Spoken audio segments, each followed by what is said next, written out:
My roommate had a peculiar, tireless habit of bragging. She once confidently recounted that her father was the chairman of a prominent corporation. When I heard that, I froze. The name she had so brazenly boasted about was, unmistakably, my own father's name. I wonder if anyone else has ever found themselves in such a bizarre situation, living day in and day out with someone who dwells in a self-made fantasy world. She wore clothes bought from the market for the price of a single breakfast, yet she constantly boasted they were imported designer goods. Her cosmetics were so cheap, I even questioned their expiry dates. Despite this, she carried herself with an air of superiority, sneering at anyone who used products costing a few $100,000, as if they were for the less sophisticated. Her name was Diana. According to her own introduction, she was the pampered daughter of a financial magnate, the heiress of a company with shares proudly listed on the stock exchange. The reason she wasn't studying abroad like other elites, she claimed, was due to some very special circumstance, which forced her to lower herself and enroll in this ordinary university. Yet, observing her daily life, I couldn't for the life of me connect her to the image of a wealthy person. Still, my two other roommates, Chloe and Vivian, believed her every word without an ounce of doubt. Both had grown up in small towns, without much exposure to the outside world, so from their very first day, they were completely swept up in the money-infused stories Diana spun as a way to impress. I've been to countless countries, from icy Iceland to Finland and even romantic France. I used to travel abroad frequently, especially to Iceland, where trees are almost non-existent, only ice and snow, a scene straight out of a fairy tale. Hearing that, I couldn't help but let out a laugh. A country with not a single tree, wouldn't it have been a wasteland long ago? The rumor that Iceland had no trees was a widely debunked myth years ago. My soft chuckle immediately darkened Diana's expression. She spun towards me, her voice sharp. "Hey, where are you from, huh?" I calmly continued to arrange my belongings, replying concisely, "City A." Hearing this, she visibly paused, a hint of panic flashing in her eyes. I knew perfectly well that a torrent of calculations was running through her mind. Chloe and Vivian were from small towns, new to city life, and easily fooled by Diana's elaborate theatrics. But I had grown up in a bustling metropolis, seen enough types of people, and wasn't so easily led astray. Chloe, pushing her glasses up, asked curiously, "Oh, so you two are from the same place?" I paused slightly. Could Diana also be from City A? But a single glance was enough for me to notice her avoiding my gaze, her face clearly flustered. So I was right. Another brazen lie. I'd met plenty of people like her, those who loved to polish their own image, create drama for attention, and feed a grandiose ego. Meanwhile, those who truly possessed wealth and influence were always discreet, living simply. I remembered my father's warning before I started university: never boast or reveal our family's circumstances for safety reasons. I understood that perfectly. Back in elementary school, he'd hired 6 bodyguards to shadow me day and night, all because of a rumor about rich kids being kidnapped. So, I had no interest in exposing Diana. But I didn't expect her to proactively alienate me, even trying to turn my other 2 roommates against me to isolate me. At our first meal after orientation, all 4 of us went down to the cafeteria. The prices were incredibly reasonable, the most expensive dish only about 30,000 dong. Yet Diana still put on an air of generosity, immediately declaring, "Order anything you like, I'm treating today." She didn't forget a small performance, pulling out her phone, opening her banking app, and proudly displaying a balance of over 10 million dong. Vivian's eyes sparkled as if a new world had opened to her, exclaiming, "Diana, your parents are so generous, giving you such ample pocket money." Diana feigned indifference, but a hint of smugness still crept into her voice. "Oh, it's nothing special, every family's like this." With that, she cast a provocative and arrogant glance my way. I was momentarily stunned. Had I already been added to her list of imaginary rivals? After the meal, when the group had left, I quietly returned to the student account machine, swiping my card to check my balance. The screen displayed 180,000 dong. I clicked my tongue softly. Dad is really stingy. At least round up the number to make it look nicer. Orientation week concluded, and as per school tradition, Military training began immediately afterwards. However, students, both male and female, rarely focused all their attention on those scorching practice sessions.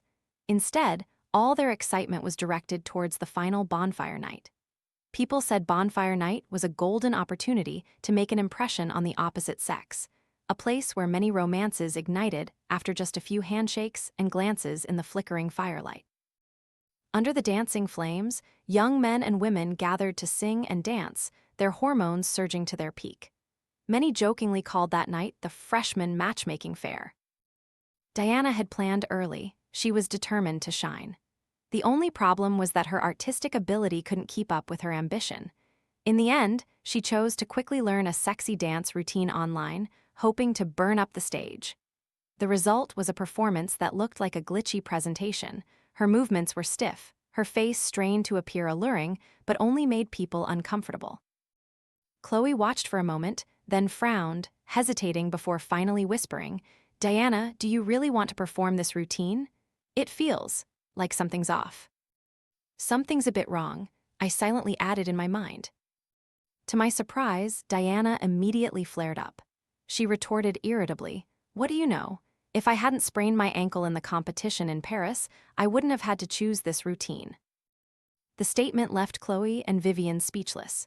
Vivian poked her head out from behind the bed curtain, her eyes wide and sparkling like a child listening to a fairy tale. "Oh my God, you really competed in Paris? What kind of dance competition?" Diana's face briefly changed color, clearly flustered. After a moment, she stammered, "Classical dance, of course. That's my forte." Sitting next to her, I could only stay silent. Classical dance is a small branch of traditional Chinese dance, having nothing to do with Western art. When the official performances began, Diana's act left no impression other than a complete sense of anticlimax. Unlike the natural introductions and encouraging words for previous acts, the MC this time simply announced coldly, "The performance from Finance Class 2 concludes here. Next, please welcome Finance Class." Before his voice trailed off, Diana abruptly sprang to her feet, hand raised high, radiating an overwhelming presence. My heart almost skipped a beat. What new trick was this now?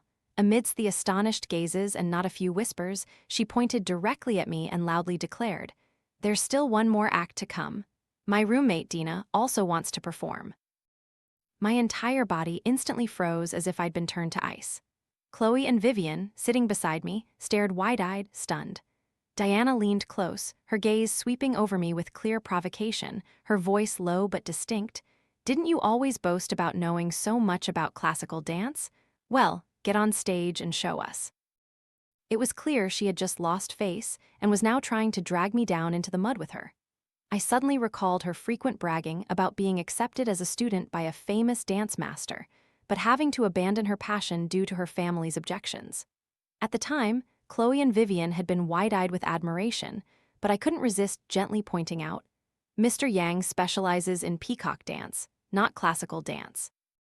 Immediately, she glared back with a frigid retort, "Dance is dance. What do you know about it? Stop being so meddlesome." Perhaps it was because of my slip of the tongue that she was now seizing the opportunity for revenge. What a narrow-minded, grudge-holding person. I had no other choice but to reluctantly stand up. The moment I rose from my seat, everyone's eyes in the auditorium instantly turned towards me, scrutinizing and not very friendly. It seemed I was being hated by association just for being Diana's roommate. "That room is full of weirdos. Right, isn't one clown enough? Now there's another one." I was so embarrassed watching earlier, I wanted to disappear into the ground. My toes are practically digging holes in the floor right now. The murmurs and whispers hammered at my ears like sharp knives. In contrast to the audience's commotion, the MC maintained his professional composure. He calmly asked if I needed special background music. I shook my head, thought for a moment, then replied, "Please use the background music my roommate prepared." Just then, I suddenly remembered I had practiced this classical music piece before. What a coincidence. Unlike Diana's stiff, flamboyant movements, classical dance requires grace and lightness, an ethereal elegance like a flower petal gently swaying in the wind or a dragon softly winding through clouds. When the music began, I heard nothing but the rhythm guiding my body. Each movement seemed to paint delicate strokes in the air, graceful and refined. The murmuring sounds subsided. The entire auditorium suddenly fell silent.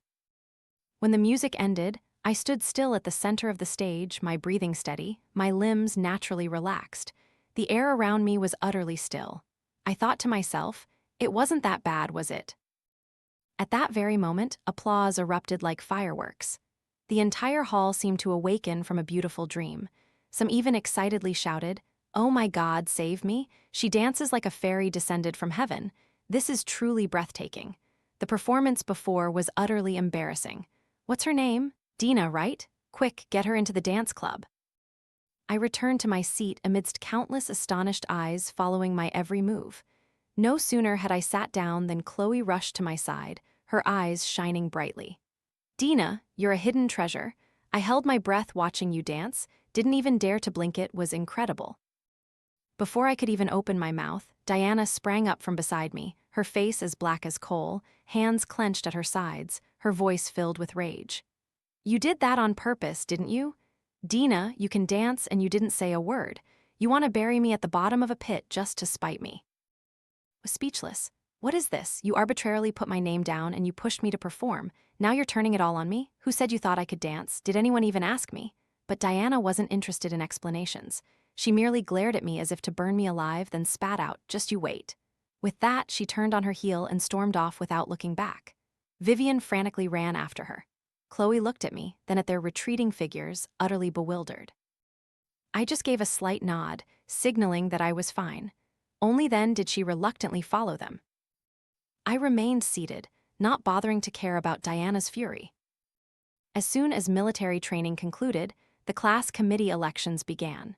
Diana immediately volunteered for the position of class president with unprecedented enthusiasm. Although the class president had considerable responsibilities, the accompanying benefits were equally attractive. For example, scholarships were almost internally prioritized, and opportunities to participate in various competitions mostly went to the class president. Not stopping there, she also convinced Chloe and Vivian to run for other important positions. If the class president, class beauty queen, and youth league secretary are all from our group, then what could we possibly want that we couldn't get, right?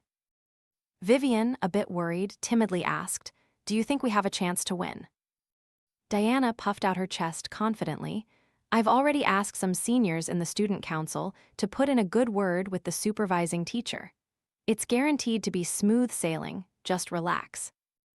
Upon hearing this, Chloe and Vivian immediately beamed, so excited they couldn't help but hug each other.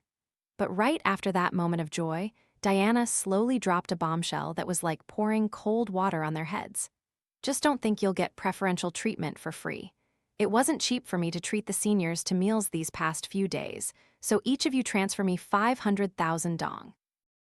As soon as she finished speaking, the smiles on Chloe's and Vivian's faces vanished without a trace.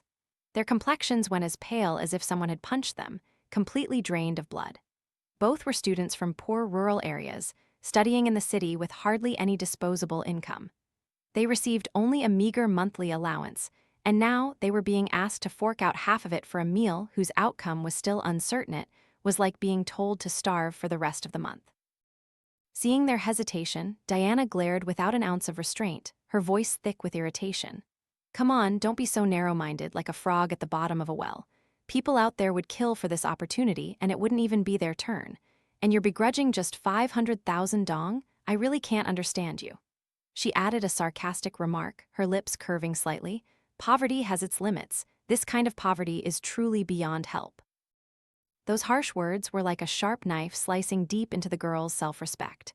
Chloe and Vivian's faces immediately flushed crimson, as if they had just been slapped mercilessly. Vivian was the first to speak, her voice a tiny squeak, her hand trembling as she opened her phone. "I'll transfer 300,000 via Alipay first, and send the remaining 200,000 via WeChat later, okay?" Chloe was even more flustered, rummaging through all her e-wallets, scraping together every last penny she had to barely make up the amount, her face unable to hide her embarrassment and awkwardness. At this point, I couldn't take it anymore. I turned to confront Diana. The class president election hasn't even happened yet, and it's unclear if you'll even get it. You're already forcing people to contribute money like this isn't that going too far. To my surprise, she merely gave me a contemptuous glance, her voice dripping with undisguised sarcasm. I treated the student council members to meals. Should I just pay for it out of my own pocket and consider it wasted money? I was about to argue back when Chloe pulled my arm, whispering, "Stop it, Diana has a point. It's not fair if she bears all the costs alone." I clenched my fist, taking a deep breath to suppress the anger bubbling inside me. But the anger didn't come from her words. It came from knowing all too well that she was shamelessly fabricating the story. Just this morning, the student council president had sighed to me, "That girl is truly brazen." She heard a rumor from somewhere and just tagged along with us for meals, even deliberately asking us to say a few good words to the supervising lecturer so she could be chosen as class president. He scoffed. "Does she think we're the mafia? We're the student council, not some gang, to do things like that." I asked, "Did she mention anything about her roommate?" He paused briefly, then shook his head. "Roommate? No, she spent the whole time just rambling on about herself." Hearing this, I clenched my teeth so hard that the phone in my hand almost warped. She was truly skilled at deceiving people, extorting money, fabricating stories. She had a hand in everything. Finally, the class committee election arrived. The lecturer asked the class to vote openly. I glanced at Diana.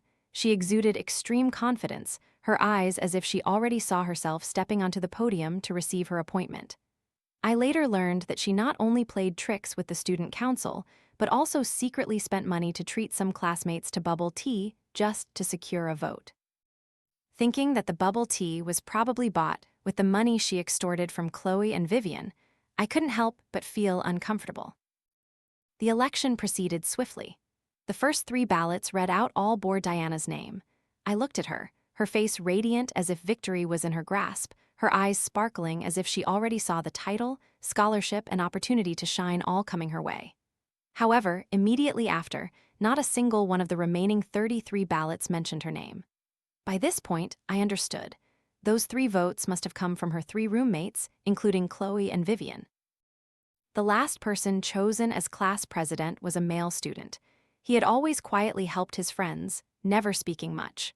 During military training, when a female student fainted from the sun, he was the one who carried her a long distance to the infirmary. No one could fault a person like that. As for Chloe and Vivian, neither was elected to any position on the class committee. Diana's face tightened as if she had swallowed a cold stone, her eyes filled with bitterness and humiliation. I stood by, secretly smiling. She calculated everything, but unfortunately, she forgot one thing. No one likes cheating and backstabbing. She thought a few cups of bubble tea and some sweet talk would be enough to win over the entire class and student council, but the truth was everyone was quietly avoiding her anyway, especially since anyone could buy those few cups of bubble tea themselves. I left the room at the end of the day feeling lighthearted, intending to go back to the dorm for a rest. But as soon as I stepped into the hallway, I heard shouting from the classroom next door, interspersed with sobs. That voice belonged to Chloe.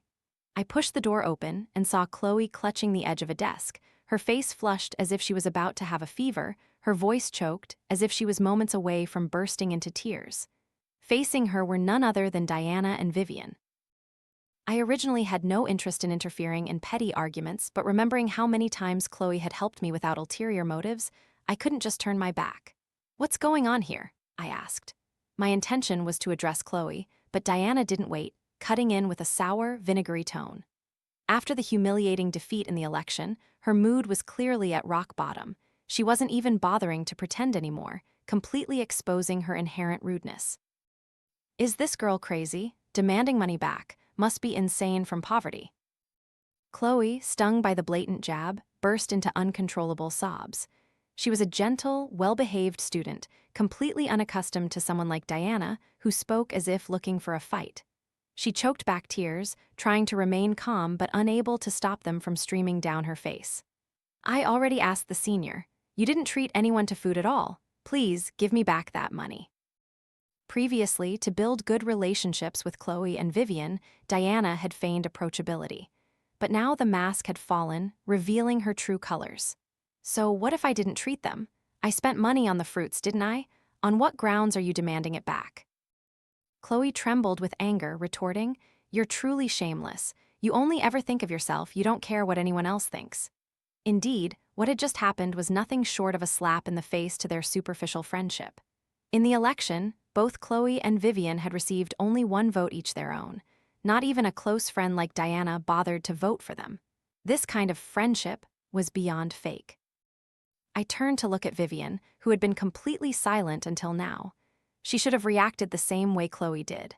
But no, Vivian stood rigidly behind Diana, showing no intention of resisting. The commotion grew so loud that even the supervising teacher had to come investigate. He sternly boomed, "All three of you to my office now." I had only heard a few sentences, not yet understanding the full story, but I was dragged along anyway. What terrible luck. Upon arriving, the teacher listened to all their explanations, his face etched with fatigue as if he wanted to vanish from the world. I, however, didn't pay much attention to the arguments, my eyes fixated on the financial magazine on his desk. The cover featured a famous entrepreneur, a very familiar face. It was my father, Mr. Dean. At home, he always looked disheveled, hair messy as if he hadn't fully woken up. Yet in the photo, his demeanor was surprisingly polished. I wondered if it was because I missed him so much, or if the photo had been meticulously retouched. While I was lost in thought, the argument between Diana and Chloe escalated. Diana vehemently denied embezzling money, insisting that Chloe had simply changed her mind halfway through. To make matters worse, Vivian didn't side with her friend but chimed in with Diana, leaving Chloe to sob helplessly. Chloe's muffled cries seemed to anger Diana, who snapped, "Are you crazy? My family owns a listed company. We don't need those paltry few dollars." The teacher, who had been listening silently, suddenly reacted. He tilted his head and asked, "Oh, what company does your family run?" The question was a fatal blow. Diana froze for a few seconds, her eyes darting around for an escape route. Finally, she pointed at the magazine in front of the teacher. "This man, he's my father." The atmosphere immediately froze. Both Chloe and Vivian's eyes widened, and I almost fell off my chair. What? Since when had my father become her parent? The teacher frowned, picking up the magazine and pointing to the cover. "This is Mr. Dean, a famous entrepreneur in City A. Are you sure this is your father?" Having been flustered moments before, Diana now regained her composure and replied nonchalantly, "Yes, that's right. Is there a problem?" I guess she thought the teacher wouldn't bother to verify, which was why she was so bold in her claim. After all, they shared a surname, and she had once boasted of being from City A. I almost laughed out loud. Her shamelessness was truly unparalleled. "Teacher, you can trust me, I truly don't need that 500,000 dong," she added, looking arrogant. The teacher remained silent for a long moment, as if calculating something. Then he said, "If you don't lack money, then please return the 500,000 dong to your friend." I was dumbfounded. My first reaction was to tremble from suppressing laughter. Oh my God, this comeback was truly a taste of her own medicine. Diana's face visibly dropped, but to maintain her image as a wealthy young lady, she gritted her teeth and transferred the money. I stood right next to her and clearly saw her phone screen. After the transfer, her account only had a meager 7,608 dong left. "All done," the teacher signaled the end. "If everything is settled, you may all leave." As everyone turned to walk out, the teacher called me back. "Dina, stay for a moment." In the office, it was just the two of us. The teacher, who was actually my maternal uncle, changed his tone to a serious one. He sat with his legs crossed and spoke frankly. "Don't expose her. I suspect Diana isn't quite right in the head. She might go crazy and do something bad to you." I nodded thoughtfully, then added, "She's exactly like someone with histrionic personality disorder." My uncle chuckled, a hint of sarcasm in his voice. "But don't rule out other possibilities. What if she really is?" I didn't let him finish the sentence, shouting like a madwoman, "If you're tired of living, I'll go tell Mom." Wait, don't do that." My uncle raised his hands, a posture like a character pleading for mercy in a drama. "Only children tell their mothers, you're a grown-up, why are you still acting like that?" After clearing his throat to regain his dignified composure, he added seriously, "No matter what, be careful. If anything unusual happens, you must report it to me immediately." The moment I stepped back into the dorm, I heard Vivian's voice booming as if she was giving a news report celebrating someone's achievements. Diana, so your father really is Mr. Dean? Oh my God, you kept it so secret I almost thought you were from an ordinary family. Diana feigned indifference, as if that identity meant nothing, but her eyes betrayed an undisguised smugness. Nevertheless, she pretended to speak calmly. It's just that I don't like to show off. My father always told me, the more capable you are, the more humble you should be. I almost burst out laughing at this. Humble?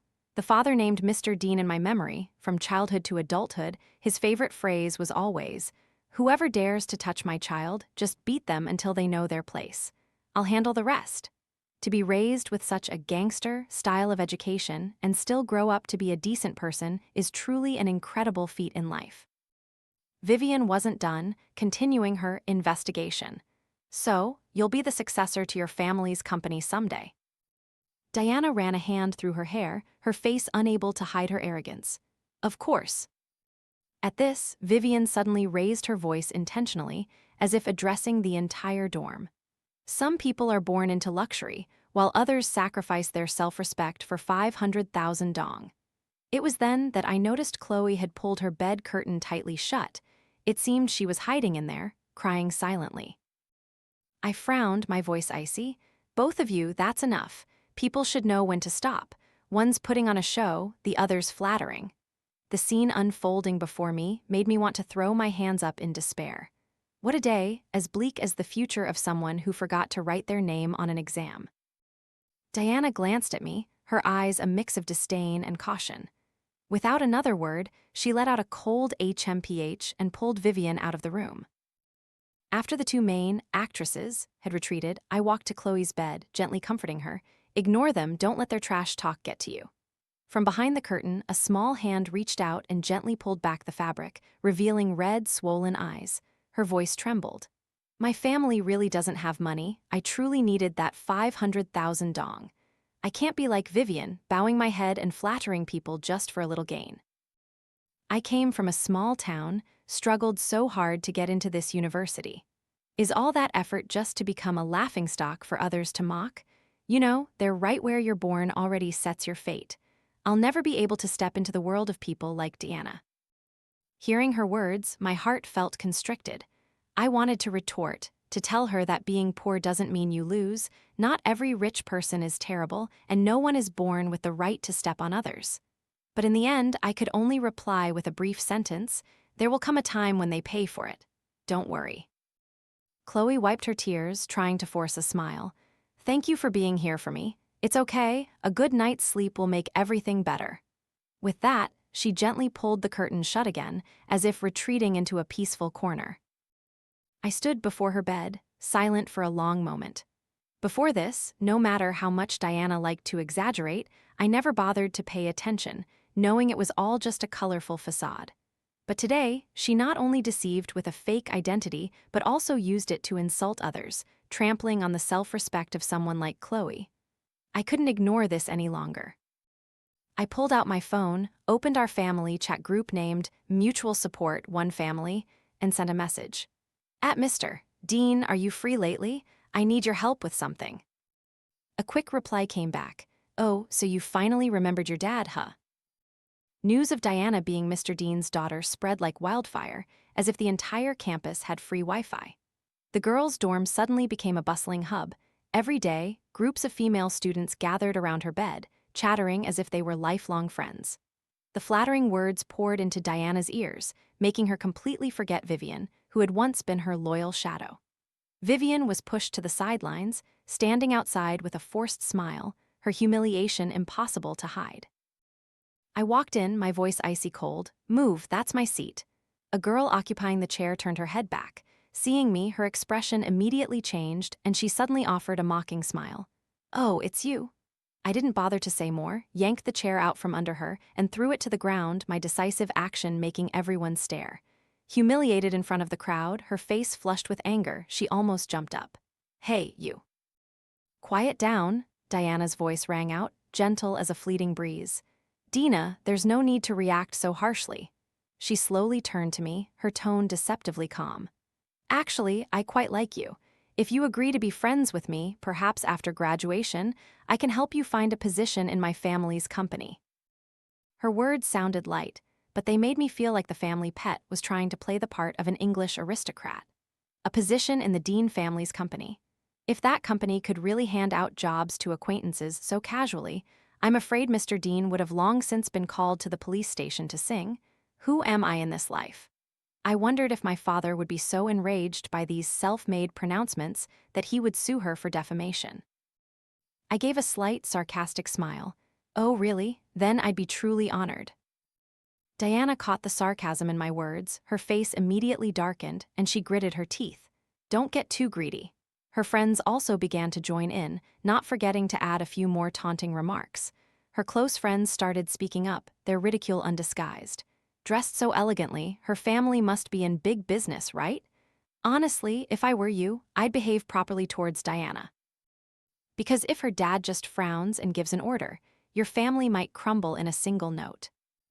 I simply stood and observed them all with a weary gaze, as if watching a stale, shallow play. In this bone-chilling weather, were they dreaming of causing a company to go bankrupt? I no longer felt it necessary to waste words arguing with Diana. "All right then," I said indifferently. "Next week, I'll personally ask her dad if he really intends to destroy my family." Her face momentarily blanked, her eyes hazy. She frowned, her voice confused. "What are you talking about?" I replied with a faint smile. "Next week, the school is hosting a forum inviting the renowned entrepreneur, Mr. Dean, to speak. You haven't forgotten who your father is, have you?" Diana's expression immediately froze. She went pale as if all the blood had drained from her face. Meanwhile, her close friends hadn't realized anything was amiss. On the contrary, they looked ecstatic. "Diana, you promised last time you'd introduce me to your family's company, right? Don't break your promise, or maybe I should meet Uncle first, make a good impression. Diana, remember that." Amidst those chirping voices, Diana's demeanor was like a crumpled piece of paper, fragile and pathetic. She forced a smile, but that smile made people feel more uncomfortable than tears. Perhaps that week was the worst series of days in Diana's life. She had considered applying for a leave of absence to avoid the forum, but because it was during a peak competition period, her application was flatly rejected. The day she received the rejection notice, she huddled on her chair all evening, crying until she had no tears left. Vivian, her roommate, completely oblivious to the real situation, thought she was just homesick. But I knew perfectly well that what terrified Diana wasn't loneliness, but the nightmare of a lie about to be exposed, the fear of losing face, the dread that the image she had painstakingly constructed would shatter into a million pieces before countless eyes. From the moment she forced me to perform to the moment she aimed her verbal barbs at Chloe, this outcome had long been predetermined.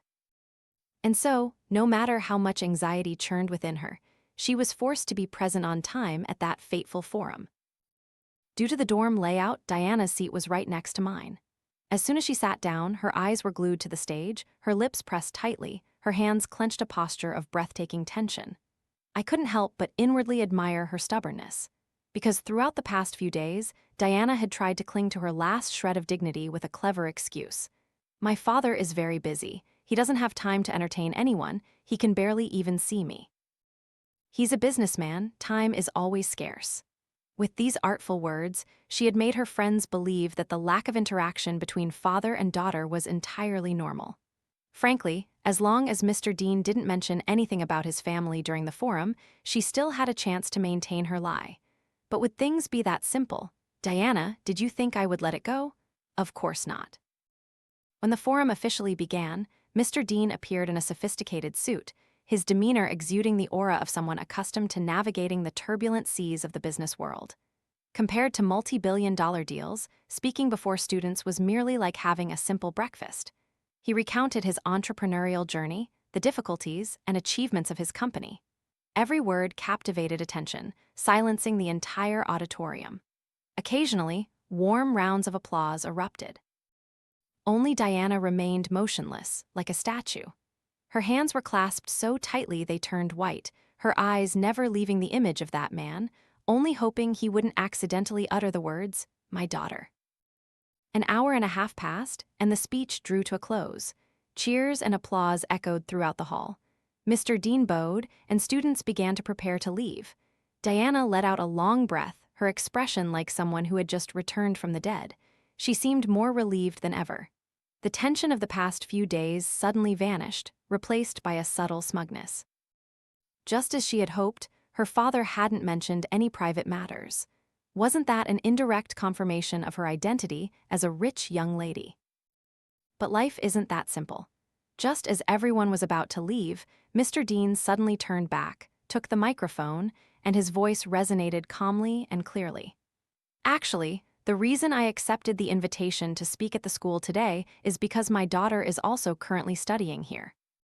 The entire hall almost simultaneously gasped in surprise. Diana's friends immediately became excited, cheering in unison. "Over there, his daughter is Diana from finance class too."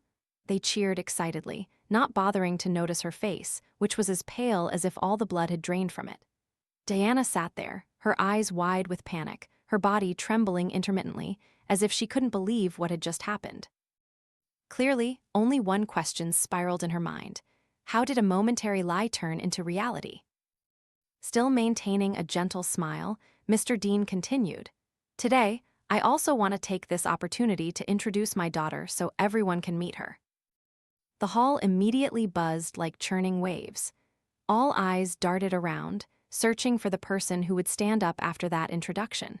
Those who had been deceived by Diana couldn't hide their shock, while others eagerly anticipated the show.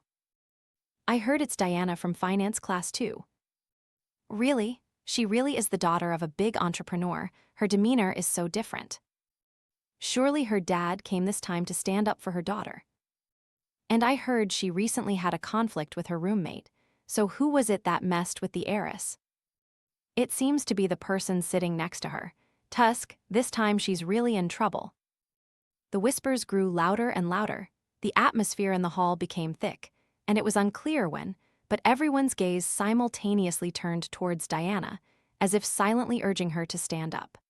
Her face was now as pale as a sheet of paper, and the admiring glances around her only intensified the suffocating situation, plunging her into extreme awkwardness. Time slowly crept by, a half-minute felt like an eternity, yet no one rose from their seat. On stage, Mr. Dean's voice rang out, calm but with a slight smile at the corner of his lips. "Dina, why don't you come up here, my dear?" As soon as the words left his mouth, the entire auditorium seemed to freeze. The atmosphere immediately grew heavy, every passing second was thick with suffocating tension. The eyes that converged were filled with astonishment, as if they couldn't believe what they had just heard. Diana's face stiffened in that moment, fear gripping her nerves. Her expression completely shattered, her eyes wide with panic, fixed on me helplessly.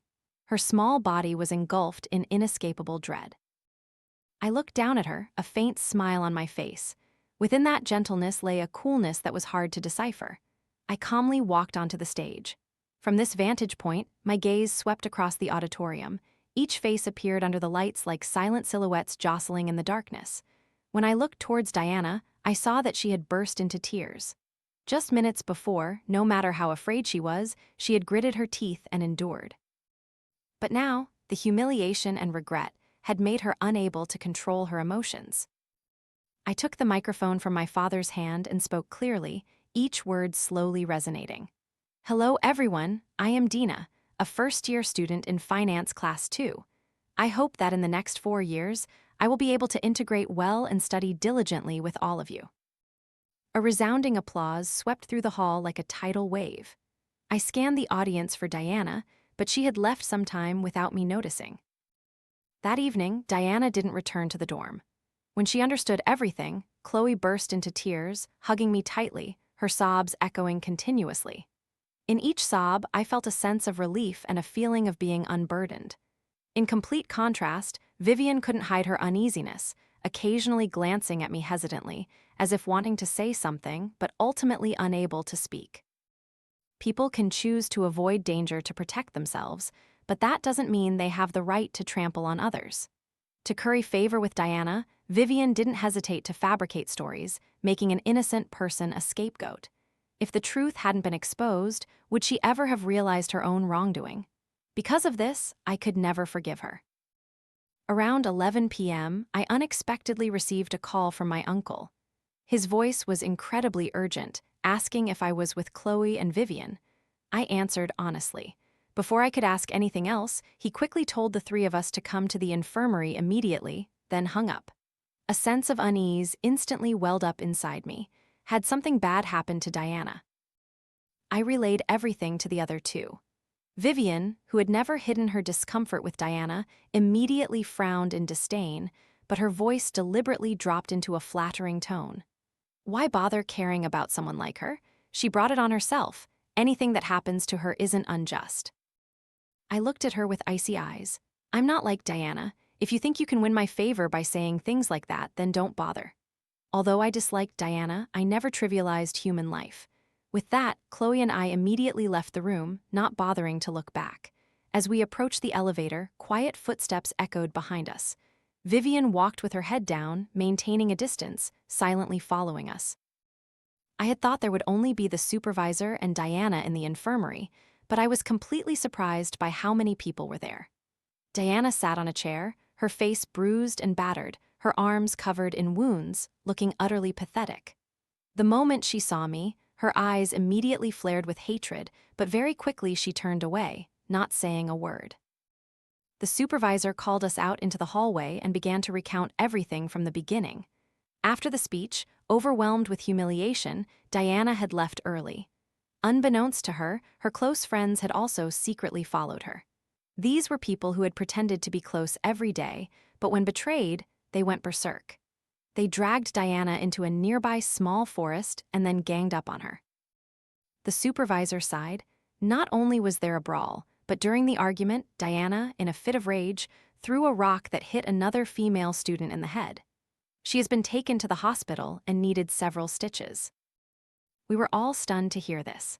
I was one of those who had thoroughly read the school regulations, so I knew just how serious the consequences of this would be. The supervisor continued, "The parents of that female student are on their way, and the school has also notified the police. I called you here to clarify all related details."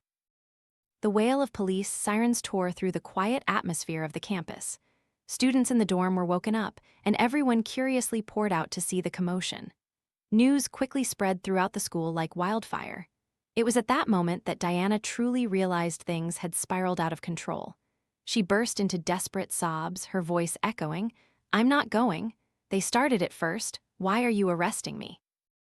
Her eyes were red-rimmed, her gaze becoming frantically wild. Then she suddenly screamed as she lunged towards me. "It's all your fault. If you weren't Mr. Dean's daughter, no one would have found out I was lying." She tried to rush forward, but was held tightly by the supervisor. His usually gentle face was now filled with sternness and indignation. "Diana, you should take a look at yourself. Driven by vanity and greed, you dared to impersonate someone else and cause trouble everywhere. Not to mention other behaviors, simply spreading false information is enough for the Dean Group to sue you for defamation." It seemed that this serious warning completely froze Diana. She trembled like a shivering dog, her whole body convulsing, her eyes frantically fixed on me, trying to crawl closer to touch my hand. "Dina, I was wrong. I truly know I was wrong. Please forgive me." Diana's expression changed so quickly that it left onlookers speechless. 1 second stubborn, the next bursting into penitent tears. It truly made one shake their head. I didn't bother to reply, merely turned my back coldly and left the infirmary. What goes around comes around.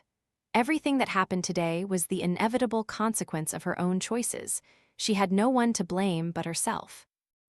The next day, the news had spread across the campus like wildfire. Diana became the hottest topic that day, not once, but twice, becoming infamous in less than 24 hours. Rumor had it that her mother had also rushed to the school to deal with the aftermath. It was then that everyone uncovered a surprising truth. Diana's family circumstances were not only not as wealthy as she had pretended, but even more difficult than Chloe's or Vivian's families. She grew up in a single-parent household. Her father had fled due to overwhelming debt, disappearing long ago. Her mother worked as a cleaner in a small restaurant, toiling from morning till night. Preoccupied with making a living, her mother had almost no time or means to properly care for or educate her daughter. Poverty had instilled in Diana an intense desire for money, even to the point of obsession and corruption. All of this was recounted by her mother herself, in tears, right in the principal's office. The woman looked gaunt, her face etched with the marks of time and hardship, clinging to the small dream that her daughter could study properly, get a stable job after graduation, and escape the vicious cycle of poverty. But before even half of the first semester, all those hopes had dissolved into bubbles. After hearing the story, the entire school was left with a collective sigh. Even those who are hateful have their pitiable aspects. There is nothing wrong with desiring a fulfilling life, but if she had chosen the right path, Diana could have become a model of overcoming hardship. Sadly, her grand ambitions and illusory desires led her astray, causing her to hurt others to cover up her own shortcomings. And then everything spiraled out of control. Although the principal expressed some sympathy, facing an injured female student with stitches on her face and the risk of scarring, and the victim's parents demanding justice in their fury, the school could not ignore it. The other family adamantly refused to reconcile and demanded full compensation for all medical expenses. According to regulations, Diana was forced to withdraw from school. There was no other option. A few days later, she returned to school to pack her belongings. Her face was haggard, her eyes deeply sunken, looking as if she hadn't slept peacefully in days. Along the way back to the dorm, whispers constantly echoed. "Is that her? The one who impersonated a rich young lady and caused such a big scene, yet still dares to show her face at school. She's really brazen. I thought she wasn't normal during military training. Sometimes she'd laugh to herself, other times she'd cry. She must have some mental issues. Dealing with people like that only invites trouble. It's safest to stay away." She walked with her head bowed, her steps unsteady, looking like a withered shadow with no life left. Faced with the surrounding gossip, Diana was silent as a mute, not daring to retort a single word. Her arrogance on the first day, her haughty gaze from before, were now just memories. When I entered the room, I was the only one present. Chloe had gone to the library, and Vivian clearly wanted to avoid an encounter, having hidden herself somewhere. Seeing me, Diana bit her lip tightly, glaring at me with hateful eyes. "Dina, don't think you've won. The tides will turn. Don't be too smug." Even at this point, she still wouldn't let go of her illusory fantasies. I just looked at her and sighed. I never wanted to compete with you, nor did I think about winning or losing. From beginning to end, you were the only one who wanted to contend. Hearing this, Diana's face flushed crimson with anger. She screamed like someone losing control. "I can't accept it. Why was I born into such wretched circumstances?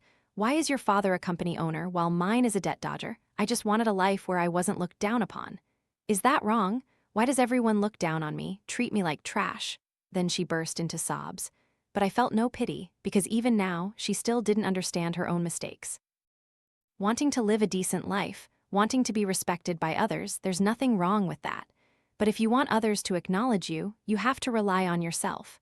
Not on a superficial label of wealth, nor by trampling on others to elevate yourself. When you chose to go through the back door, when you fabricated stories and attacked Chloe, did you ever think about the consequences? These tears now are just regret because you got caught. If my father hadn't found out the truth, how much longer were you planning to pretend? I didn't yell, didn't snap, but every single word was resolute. Diana fell silent, perhaps intimidated by my stern gaze. She didn't have many belongings, so she packed quickly. As she walked past me, she spoke in a hoarse voice, still trying to maintain her composure. "I'm leaving. Are you satisfied now?" I almost chuckled. Why doesn't she understand? Satisfied with what? From beginning to end, I didn't even pay attention to you. You're the one who imagined this competition. That statement was probably more painful than any other contempt. Diana's face went pale, but if I didn't speak frankly, she would forever live in illusion. I continued, "It's fine if you leave, but have you ever thought about what your mother will go through?" I didn't mean to sound condescending, but that mother truly made my heart ache. A woman who strained herself to raise her child in difficult circumstances, her only hope being that her daughter could change her life, yet now she was witnessing this scene. Hearing this, Diana paused. She closed her eyes, her lips pressed tightly, then said nothing more, only quietly left. After Diana was officially expelled, Vivian also requested to move out of the dorm. I recounted everything to my father. Even after experiencing so many ups and downs, he couldn't help but sigh.